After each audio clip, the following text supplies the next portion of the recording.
Hello दोस्तों, स्वागत है। मैं हूं सत्येंद्र कुमार और आप देख रहे हैं सत्य एडू जोन। दोस्तों, मैं आज आपको बताने वाला हूं कि आप कैसे किसी संख्या का घनमूल ऐसे चुटकियों में निकाल लेंगे। तो दोस्तों, उससे पहले मैं आपसे एक रिक्वेस्ट करना चाहूँगा कि यदि आप अभी तक इस चैनल को सब्सक्राइब नहीं किए हैं तो प्लीज़ आप इस चैनल को ज़रूर सब्सक्राइब करें।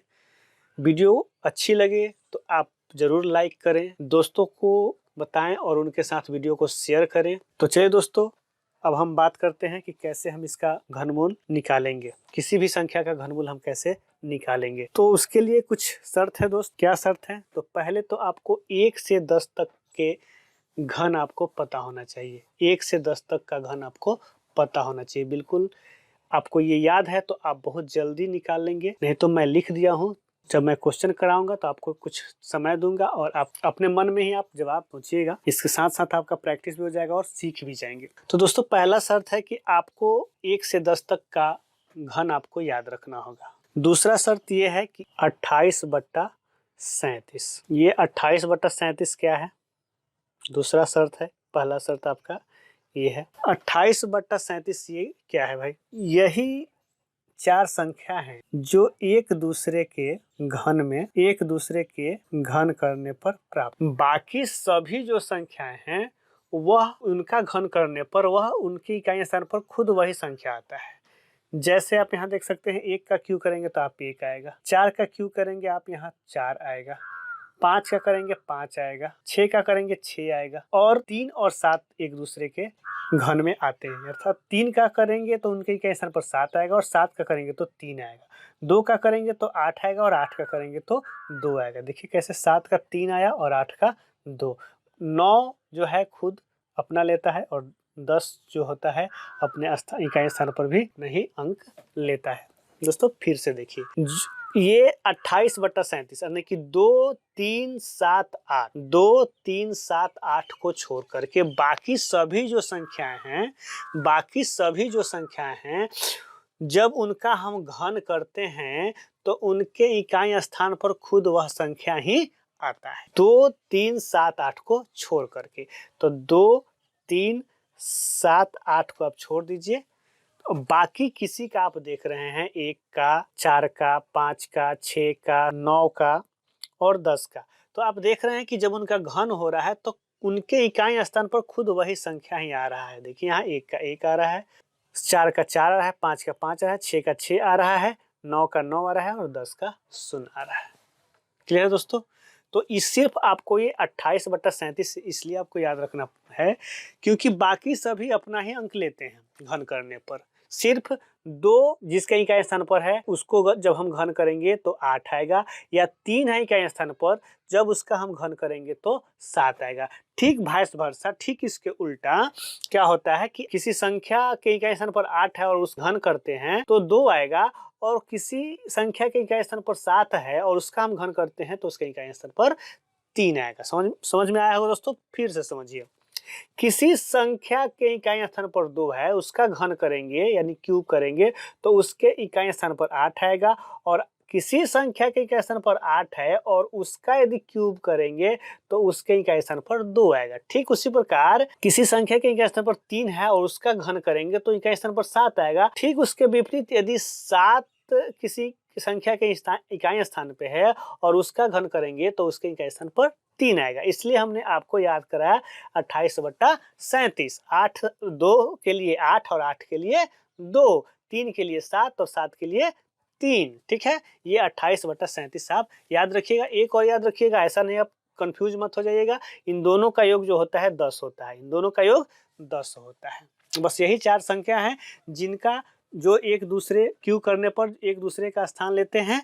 बाकी जो सभी संख्याएं जो हैं क्यू करने पर क्या होता है, खुद अपना ही अंक इकाई स्थान पर लेते हैं। तो चलिए दोस्तों, अब हम ये 2 बातें आप याद रखिएगा, 1 से 10 तक का क्यू और दूसरी ये 2 और 28/37 को। इसमें क्या कंडीशन है आप देख लीजिए कि 2 है तो 8 आएगा और 8 है तो 2 आएगा, 3 है तो 7 आएगा और 7 है तो 3 आएगा। ये ध्यान रखिएगा और पहली बात जो है उसको ध्यान रखिएगा। अब चलिए हम सीधे क्वेश्चन पर चलते हैं और कैसे उसको हम हल करेंगे इसको हम देखते हैं। तो सबसे पहले हम क्वेश्चन लेते हैं, एक क्वेश्चन ले लेते हैं हम 40 96। ठीक है, 40 96 हम यह ले लेते हैं कि इसका घनमूल क्या होगा। क्वेश्चन पे जब हम आते हैं तो क्वेश्चन को हम हल कैसे करें, तो सबसे पहले हम क्या करेंगे कि इसमें हम 3 अंक अलग कर लेंगे, 3 अंक का पेयर बनाएंगे। ठीक है, 3 अंकों का एक हम पेयर बनाएंगे, बाकी इस अंक को हम छोड़ देंगे। ठीक है दोस्तों, अब यहाँ पे देखना है दोस्तों कि 6 है तो हमारा 28/37 है नहीं, 28/37 है नहीं कि जो एक दूसरे को रिप्लेस करे, 6 है, इसलिए 6 का घन करें या घनमूल करें, उसके इकाई स्थान पर हमारा 6 ही आएगा। अब इधर देखते हैं दोस्तों, इधर जो शेष बच गया उसमें क्या करना है, हमें अब देखना है कि यह जो संख्या है पूर्ण घन है, पूर्ण घन यदि नहीं है तो इससे छोटा पूर्ण घन कौन है। पूर्ण घन का मतलब आप क्या समझ रहे हैं, पूर्ण घन क्या है, 1 है, 8 है, 27 है, 64 है, 125 है, 216 है, 343 है, 512 है, 729 है, 1000। यानी ऐसी संख्या कि जो किसी एक संख्या को 3 बार गुना किया जाता है, वह जो संख्या प्राप्त होता है वही संख्या जो है पूर्ण घन है। जैसे 2 गुने 2 गुने 2 बराबर 8, तो 8 आपका पूर्ण घन। 1 गुने 1 गुने 1 बराबर 1, 1 आपका पूर्ण घन हुआ। ठीक है दोस्तों, तो यहाँ पे देखना है हमको कि 4 क्या पूर्ण घन है, तो नहीं है। 4 जो है पूर्ण घन नहीं है, तो क्या करेंगे, उससे छोटा पूर्ण घन कौन है, तो 1 है। तो 1 का घनमूल हम यहाँ पे लिख देंगे, 1 का घनमूल हम यहाँ लिख देंगे, हमारा इसका घनमूल निकल गया। 40 96 का घनमूल जो मेरा होगा 16 होगा। ठीक है दोस्तों, एक और उदाहरण हम लेते हैं 91 125।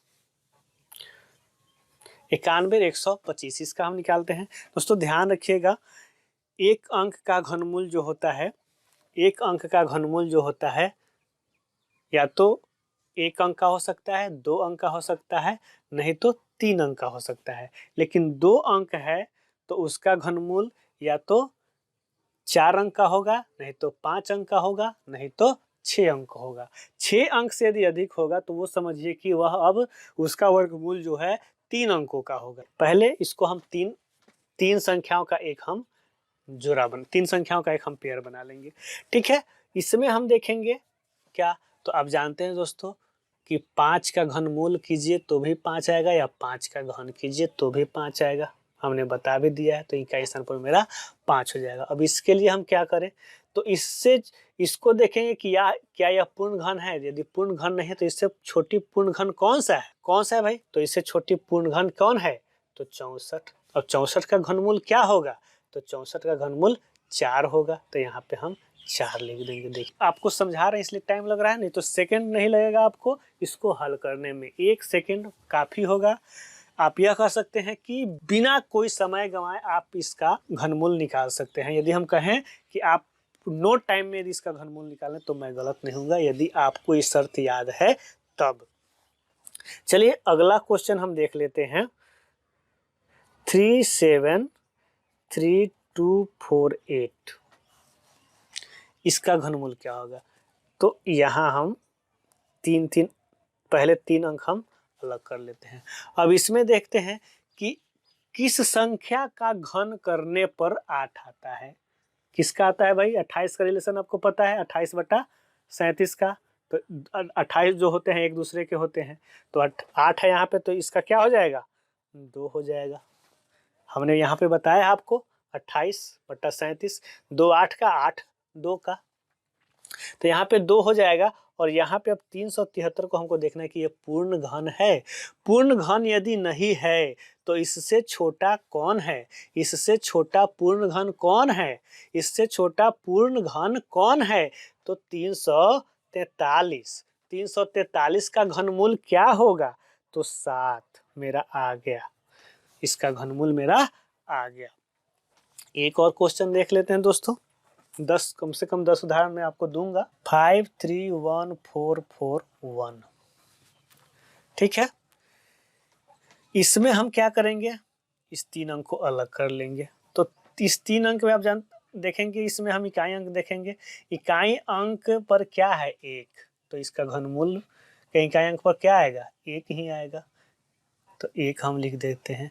अब ये 531 है, 531 क्या पूर्ण घन है? नहीं है, तो इससे छोटा पूर्ण घन कौन है? 512। 512 का घनमूल क्या होगा?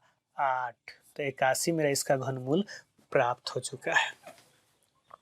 ठीक है दोस्तों, 81 हमें इसका घनमूल प्राप्त हो चुका है।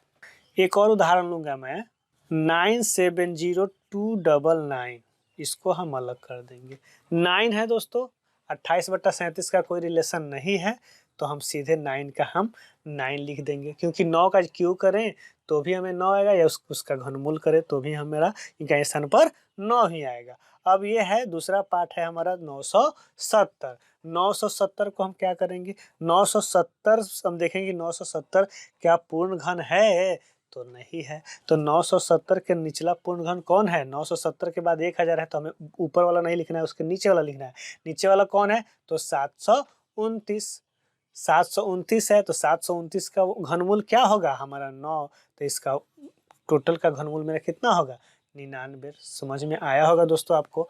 एक और उदाहरण लेते हैं, 195112। इसमें दोस्तों हमने 28 का रिलेशन बताया आपको, 2 8 का और 8 2 का, तो 2 का है तो ये 8 हो जाएगा। ठीक है, और ये 3 संख्या हम इसमें हटा लें। अब 195 को देखेंगे, 195 पूर्ण घन है? नहीं है, इससे छोटा कौन है? 125। 125 का घनमूल क्या होगा? 5 होगा, तो इस टोटल का घनमूल मेरा 58 होगा। एक और उदाहरण हम दोस्तों देख लेते हैं, 250047। इसमें भी हम क्या करेंगे, एक पेयर बना लेंगे 3 अंकों का। इसमें हम देखेंगे कि 7 है, तो 37 वाला रिलेशन आया, यहाँ 37 वाला रिलेशन आया, 3 7 का और 7 3 का, इसलिए 7 का क्या होगा? 3, 7 का 3 होगा। और ये जो बच गया, तो ये पूर्ण घन है? नहीं है, तो इससे छोटा कौन है भाई? तो 216। 216 का घनमूल क्या होगा? 6, इसलिए इसका टोटल का घनमूल कितना हुआ? 63।